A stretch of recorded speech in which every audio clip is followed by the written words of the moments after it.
sadar ya. Ini baru proses, mudah-mudahan nanti masih keputusan yang setimpal ya.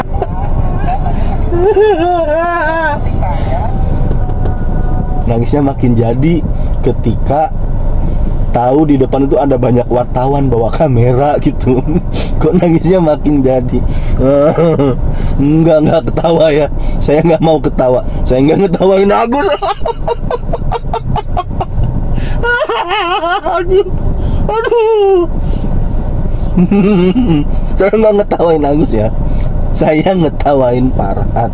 Masa orang nangis diketawain, ini zolim nih. Saya nggak ngetawain Agus ya. Netizen Indonesia tuh sekarang terbagi menjadi 3 klasifikasi. 1 pro Agus, kemudian 2 pro Nopi, dan yang ketiga adalah pro donatur. Ini kita akan bahas. Namun sebelumnya kita akan mereaksi dulu satu video, yaitu bahwasanya kan kemarin si Agus itu kan baru selesai sidang. Nah ini habis selesai sidang ada momen-momen yang mengejutkan. Tapi saya usahakan lah ya, untuk reaksi kali ini saya usahakan nggak ketawa. Saya berusaha tapi ya nggak janji nih. Mudah-mudahan saya nggak ketawa karena ini momennya Agus ini nangis gitu loh. Masa orang nangis kita ketawain? Ya kita lanjut dengan reaksi terlebih dahulu ya. Gus, kenapa kamu bilang? Gus, kenapa kamu bilang hukum yang berat, Gus? Apa enggak? Kasih hukuman seberat-beratnya. Keras ngomong, Gus, teriak, Gus. Kasih hukuman seberat-beratnya. Keras, Gus. Itu aja bang, Si Farhat manas-manasin Agus terus. Aduh bener-bener lu Farhat. Ayo Gus, yang keras Gus katanya. Sambil videoin si Farhat. Aduh ini bengkerok lu Farhat lu. Orang lagi gini aja dipaksa, dikompor-komporin terus gitu loh. Ini ya, Agus lagi nangis kan. Pertamanya pelan nangisnya itu. Si Farhat sambil videoin itu. Dan suaranya Farhat tuh ngompor-ngomporin. Ayo Gus, yang keras Gus. Aduh, si Farhat tuh. Elmi, masuk Elmi. Sabar.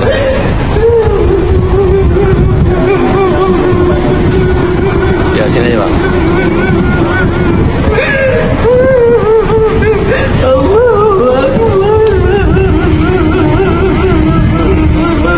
Istighfar, Gus, istighfar. Istighfar Gus, istighfar. Agusnya nggak tahu mana istighfar, mana takbir. Dia malah Allahu Akbar katanya. Itu mah bukan istighfar, itu takbir Mas Agus. Saya ngetawain Farhat ya, bukan ngetawain Agus. Ini lagian Agus ini umur berapa sih? Kok nangisnya gitu? Lanjut dulu deh.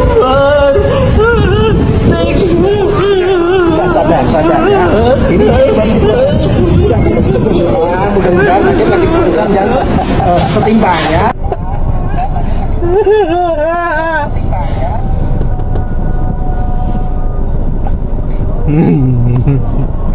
Istighfar Gus, malah Allahu Akbar. Malah nangisnya makin jadi ketika tahu di depan itu ada banyak wartawan bawa kamera gitu. Kok nangisnya makin jadi. Enggak ketawa ya. Saya nggak mau ketawa. Saya nggak ngetawain Agus.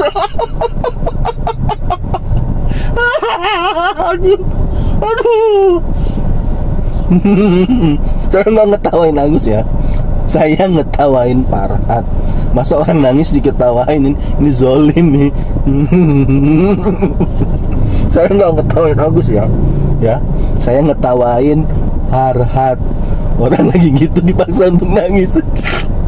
Ayo yang keras Gus, yang keras. Bener-bener sih Farhat ya. Lu dasar lu Farhat tuh kompor meleduk. Aduh parah. Oke, kita lanjut ke pembahasan 3 klasifikasi netizen Indonesia ya. Netizen Indonesia sekarang itu terbagi menjadi 3 klasifikasi. Klasifikasi yang pertama adalah yang pro terhadap Agus CS. Yang kedua, klasifikasi yang kedua adalah netizen yang pro terhadap Nopi CS. Dan yang ketiga, ini baru aja muncul, baru beberapa hari yang lalu lah, yaitu klasifikasi netizen yang pro terhadap donatur. Kita akan membahas klasifikasi nomor 3 aja, karena nomor 1 dan nomor 2 kan udah jelas, udah nggak perlu dijelaskan, itu sudah benar-benar jelas. Nah, yang ketiga ini nih, yaitu klasifikasi netizen yang pro donatur. Kenapa akan kita bahas? Karena netizen yang pro donatur itu di dalamnya adalah orang-orang yang punya asumsi negatif terhadap Nopi, begitu loh. Saya ambil contoh lah nih, asumsi negatif terhadap Nopinya itu seperti apa. Orang-orang yang pro terhadap donatur di dalamnya itu adalah orang-orang yang berasumsi negatif terhadap Nopi. Itu apa contohnya? Wah, Nopi ini bukan karena empatinya tinggi terhadap Agus, tetapi memang kenapa dia itu kok ngeyel banget, selalu ingin ngobatin Agus. Ini uang Agus, akan obatin Agus, akan fokus ke Agus. Itu apa? Di Nopi itu ternyata tidak rela juga itu duit 1,5 M bener-bener kembali semuanya 100% ke donatur, begitu loh. Jadi dia masih ada ketidakrelaan, disitulah ada kong kali kong dengan Agus. Makanya hingga saat ini itu ngiyel banget ingin bantu Agus, bukan semata-mata karena karena Nopi itu peduli dengan Agus, begitu loh. Nah, ini asumsi negatif orang-orang yang pro donatur tuh yang pertama itu. Ini tapi kayaknya masuknya tuh ke ranah tuduhan sih, kalau menurut saya, bukan asumsi negatif. Saya pribadi siap, saya di pihak donatur. Makanya kan dari awal saya bilang, saya mengamankan uang ini karena saya merasa ini adalah tanggung jawab saya terhadap donatur, gitu loh. Kemudian yang kedua, contoh asumsi negatif terhadap Nopi itu untuk klasifikasi yang nomor 3 ini, yang pro donatur itu adalah apa? Nopi tetap mempertahankan itu, ingin selalu bantu Agus, ya kan? Ini uang Agus. Adalah apa? Dia ingin mempertahankan egonya. Apa sih egonya? Selama ini dia kan dianggap sebagai sayap ya, malaikat yang tak bersayap, saking baiknya, begitu loh. Nah, dia tuh tidak ingin kehilangan kehilangan stigma itu dari masyarakat. Dia ingin tetap dianggap sebagai malaikat tak bersayap, begitu loh. Dan itu kan kalau dalam ilmu psikologi berarti itu adalah egonya Nopi. Dia harus mengorbankan yang lain gitu demi stigma positif dari masyarakat itu tadi, begitu loh. Nah, padahal kan belakangan ini nih muncul ada donatur yang sampai keguguran katanya kan, begitu. Nah, sekarang keguguran berarti kan hilang 1 nyawa. Dan Agus itu misalkan buta nih ya, hilang 2 mata. Antara nyawa dan mata lebih berharga mana? Tentu lebih berharga nyawa, gitu loh. Tapi kenapa kok Nopi tetap kekeh aja ingin belain Agus? Ini asumsi ya, mereka orang yang pro donatur, begitu. Itu menurut penilaian saya tuh demikian, begitu loh. Tapi silakan kalian koreksi saya, apakah kalian yang pro donatur tidak ada kepikiran ke sana? Ya berarti kan bagus. Cuma kan saya lihat ini fenomenanya itu begitu. Mereka sudah mulai menaruh ketidakpercayaan kepada Nopi, begitu loh. Tapi di sisi lain sebenarnya Nopi ini kan sudah membantah, ya kan? Justru dengan dia mengalihkan uang dari rekening pribadinya Agus ke yayasan, itu justru adalah bentuk dia menjaga kredibilitas, ataupun menjaga kredibilitas supaya apa? Supaya duit donatur tuh aman. Dan dia itu justru di sini adalah pro donatur, begitu loh. Nah, jadi gimana? Klasifikasi yang nomor ketiga ini, apakah itu hanya tuduhan-tuduhan semata netizen atau bagaimana? Nah, kalian sekarang ada di klasifikasi mana nih? Coba berikan komentar kalian lah, pendapat kalian, gitu loh. Apakah karena menurut pengakuan Nopi sendiri, dia itu pro donatur sebenarnya. Dengan buktinya apa dia pro donatur? Mengamankan uang itu dari rekening ke yayasan. Dia ingin menjaga itu, begitu loh. Nah, pertanyaan selanjutnya, kenapa klasifikasi netizen nomor 3 ini muncul? Siapa sebenarnya penyebabnya? Kan begitu.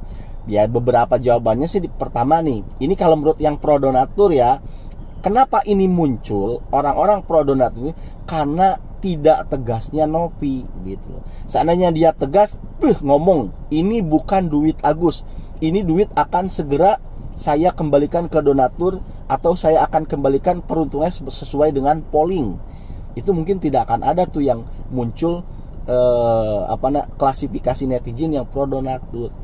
Atau ini memang sengaja dibuat gitu loh, sengaja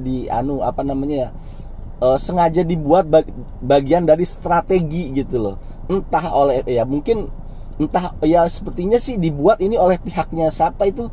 Pihaknya Farhad CS untuk memecah gitu loh. Karena kembali lagi, kekuatan Nopi itu sebenarnya ada di netizen loh, begitu loh. Karena sebenarnya nih, itu uang kan memang bukan punya Nopi, bukan punya Agus kan, tapi itu uang punya netizen, punya donatur gitu loh. Nah, supaya melemahkan Nopi, satu-satunya jalan ya adalah mengadu domba antara dia dengan netizen, begitu loh. Nah, sekarang terbukti kan begitu.